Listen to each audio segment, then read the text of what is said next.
Hi guys, welcome back to my channel. I hope you're having a great day so far. So today's question of the day is from Natasha. She says, what was the first MAC lipstick you bought and do I still like that shade? I can remember it like it was yesterday, let me tell you. There were two products that I bought from MAC, like my first ever high-end makeup purchase, and it was MAC's Pervert lipstick, which is like a light pink frosted lip shade, of course it was, and the exact same thing in eyeshadow form, a single eyeshadow that was called Pink Freeze.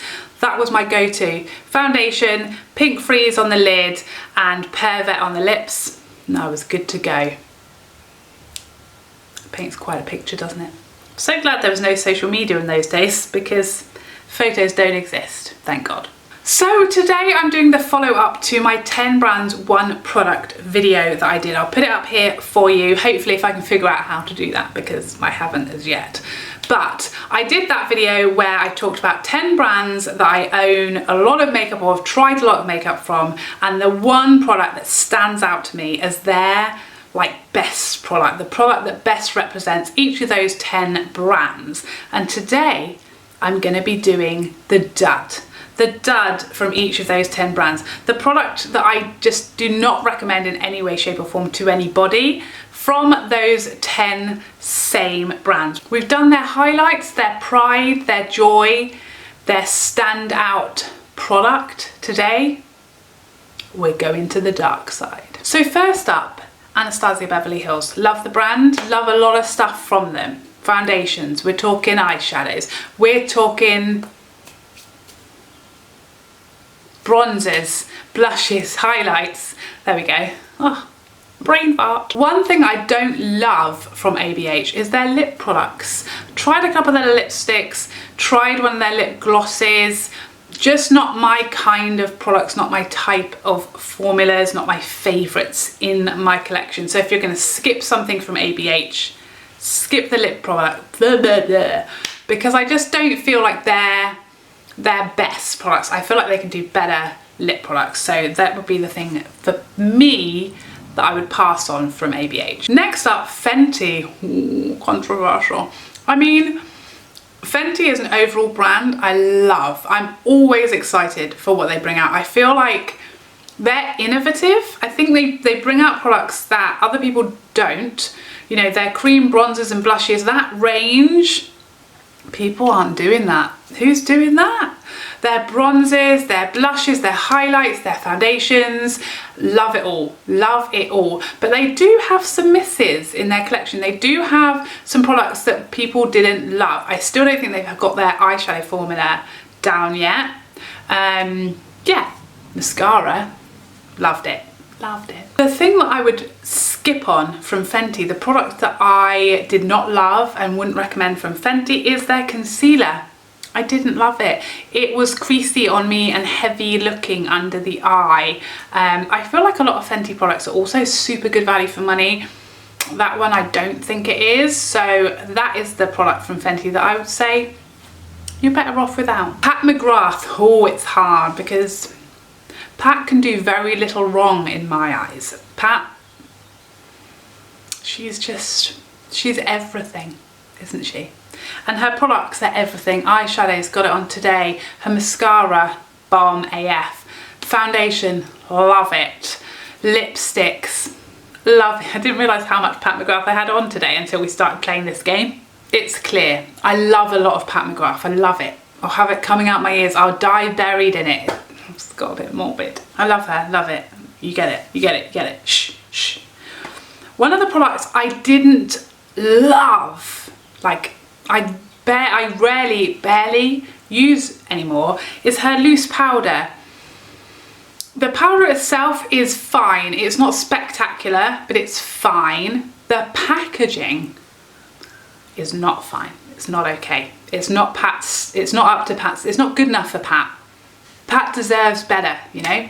And I feel like the powder got it wrong. Like the powder is okay. I don't mind using it. I don't use a lot of setting powders all over my whole face. I don't like it under the eyes. It looked very, very aging under my eyes. I don't use a lot of powder to set my whole face, but from the people that I know and love who do, none of them are still using it as like their holy grail. So I don't think it was a huge success as far as the formula, but the packaging just ruined it for me. Like when it arrived, I opened it and it was just like the whole amount of the product was just dumped out in the lid, which was a disaster. And it's so expensive and you get a teeny amount. The whole thing, it was just it was a fail. I don't want to use that word because I don't think anyone should use that word when you're talking about, you know, products people have really worked hard on, but it was, I'm so sorry. Next up, Natasha Denona, again, a brand I love a lot from that brand. Eyeshadows, anything for the cheeks, love it. I think they do a lot right. She does a lot right, Natasha Denona. Absolutely obsessed with her eyeshadows. Cheek palettes, bomb. Highlights, bomb. Love it. One thing I did not love was her concealer. I think this was the worst concealer I've ever tried in my life. There, I said it. It felt weird. The texture felt weird. It felt like it was, I don't know how to describe it. Maybe it had like a lot of alcohol or something. That is how it felt. Like something was wrong. Like it even might have felt as if it had gone bad or something. It didn't smell nice. It went on, reminded me of like the MAC Water Weight concealer, I think, that felt like it's just gonna separate right there on your face, which is not great. It creased and wore worse than any concealer I can remember. Even talking about it now, I'm feeling a bit stressed at how bad it looked. I still have that concealer because I don't like to just chuck it away, but I don't want to subject anyone else to it either, so it's just in my drawer. And at some point I might think about using it as like a shadow primer, like on my lids, but I don't even want to put it on my eyelids. It was not great, not their finest moment. Definitely don't get it. Next up, Charlotte Tilbury. This was hard. I have never hated a product from Charlotte Tilbury. You guys know I love that brand, but I mean, as I've already shown you and demonstrated, I don't mind tearing them down. I will tell you, if there's something I hate from a brand, as much as I love the brand, I will tell you. Don't you worry about that. But there really is nothing I've ever hated. There's nothing that stands out where I'm like, oh, that was bad. Like, I don't use that. I use everything I have from Charlotte Tilbury and very much enjoy doing so. The one thing I don't love and wouldn't repurchase, let's say, is her mascaras. Not a big fan. They're just generally, I mean, the thing is with Charlotte's brand is everything about it is tailored to like loving the skin you're in and perfecting or giving yourself a bit of extra but not masking, and that's generally my vibe. I love a glowy, luminous, skin-like makeup, and you know, you but better. I know that's not the vibe I'm giving today, but that's another story. But that's kind of Charlotte's brand, you know, it's your skin but better, that type of love the skin you're in but cheat a little bit. And her mascaras, I think, you know, they go along with that vibe. And for me, mascara is the one thing that I want to look as fake and huge and big and massive and fat and ginormous as possible. And her mascaras just don't get me there. They just don't do it for me. So I don't love them. I've had a sample of like every one of her mascaras and I've never purchased one because they're just not my type of mascara, not my type of false looking lash anyway. So for me, yeah, the one product to avoid from Charlotte Tilbury would be her mascara, but literally anything else is fantastic. Next up, Lancôme. This was tricky because I feel like I've tried really specific things from Lancôme that I've really known I'm gonna love. Lancôme is much easier brand here to like go and see at a counter than a lot of these other ones I've mentioned. Like of the products that I've mentioned so far, the only brand that I can get near in the UK is Fenty, and that's a pretty recent thing. The rest, I'm not gonna get near a counter. So Lancôme, I know that like I don't buy duds because I'll try stuff if I can first. The one thing that I've tried from Lancôme that I was like, what is that? What was that going for? Is their blush sticks. So these blush sticks, I think they were limited edition, but I went into my local, what was it, Debenhams I think, and they were sitting out, and oh, one of these blush sticks, it was like this peachy, you know what I like with blush. It looked glorious. I thought, oh, let's have a look at those. Swatched it on my hand and was like,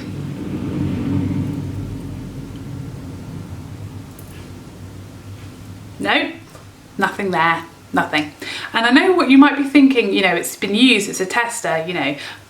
I tried. I went through all the shades and no, there was nothing. Nothing was showing up. They were just not great. Let's leave it there. Don't recommend trying those. MAC. This is a tough one because they have so much. And I feel like they're pretty consistent across the board. A lot of likes, some loves, very few hates. The thing that I would say to not buy from MAC are their brushes, because they, last year I think, they changed all their brushes from being natural hair to being all synthetic. So all MAC brushes that you can buy now are all synthetic. They do no natural hair brushes, which is great, that's fine. I understand they're trying to move towards being cruelty free and being vegan and offering those things. However, where they went wrong is that they kept the same prices, and now the brushes are much cheaper, as in to make, because they're synthetic versus natural hair, and the prices stayed the same. So I feel like now they're really overpriced for what they are, and you're far better off buying, you know, Sigma Zoeva brushes will give you just as good a brush, made from the same materials, probably cost the same amount to make as MAC brushes, but be like half the price. So I no longer believe that they're worth the cost, and actually you could get far better for much, much less. Or you could try the KVD Beauty brushes, which are probably about the same price as most MAC brushes and far better, as the popular opinion. Hourglass, again, I feel like Hourglass generally doesn't have fails. It doesn't do a lot wrong, Hourglass, but there's one thing they definitely did do wrong, in my opinion anyway, and that is their foundation that they brought out last year. Their Liquid Vanish Foundation, one of the most exciting products, the most hype about this product coming out, and then it was just like, boom. You know, everyone was so excited for this. It was like one drop, full beat, full coverage. So many people are obsessed with the Vanish Stick Foundation. This is going to be it in liquid form. The Vanish Stick Foundation is so expensive and you only get 2 uses. Here or there. Roughly about 2 uses. This was going to give us that, but way better value for money and in liquid form, and oh, it was going to be so good. Is that how you felt? Is that what you thought? And then it came. And it wasn't great, was it? It was very, very heavy and cakey looking, and they kept trying to blame everybody for the way we were applying it. And everybody was apparently doing it wrong. But I think most of us did really try to make this foundation work. We wanted to love it, but we couldn't do it. We did try. We tried to do all the things that Rosie Huntington-Whiteley said that we needed to do to make this foundation work.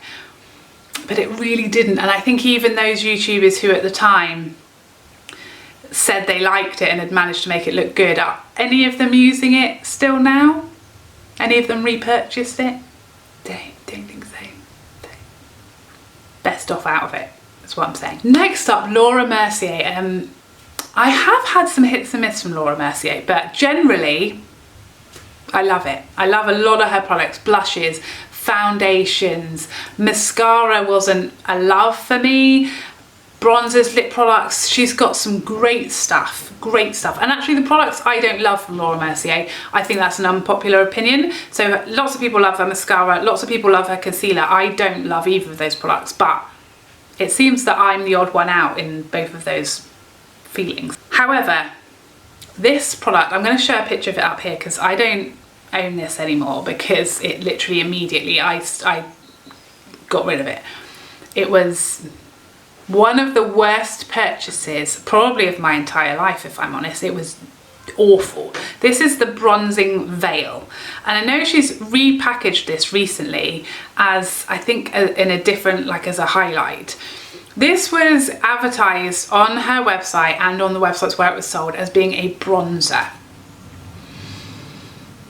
It was a thin, emollient, glittery gold slime.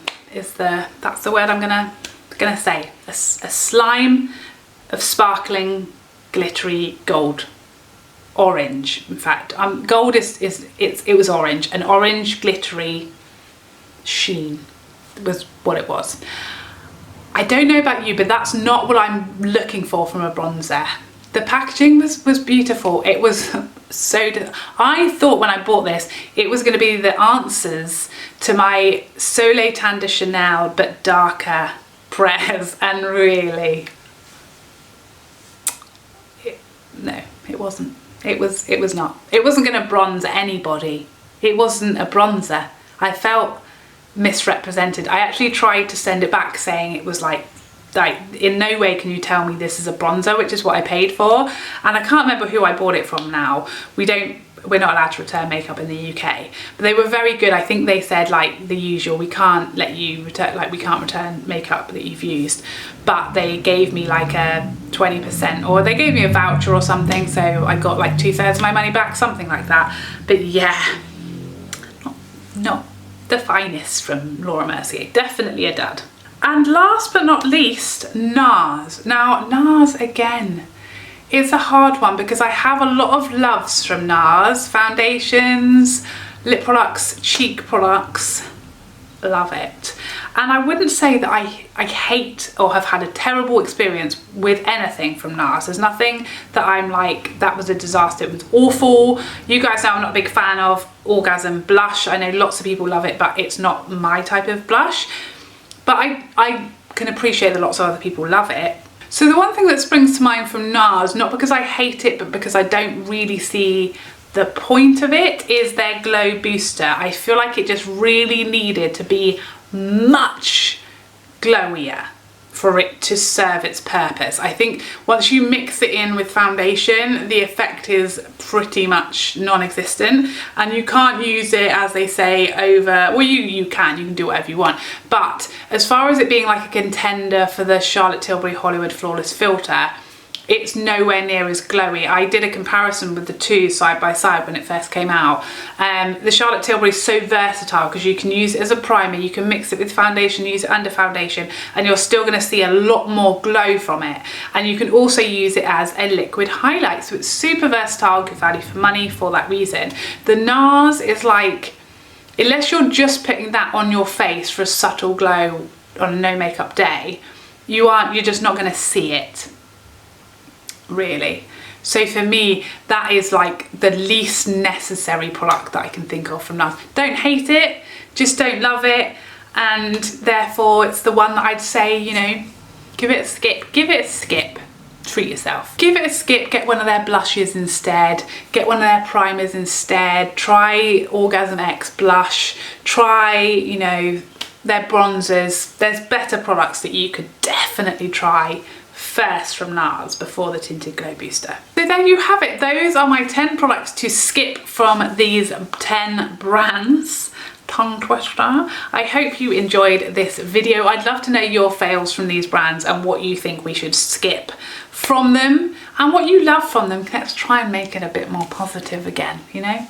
It's good for the soul. I'd love to see you in the next video. Otherwise, take care for now. Bye bye bye bye bye.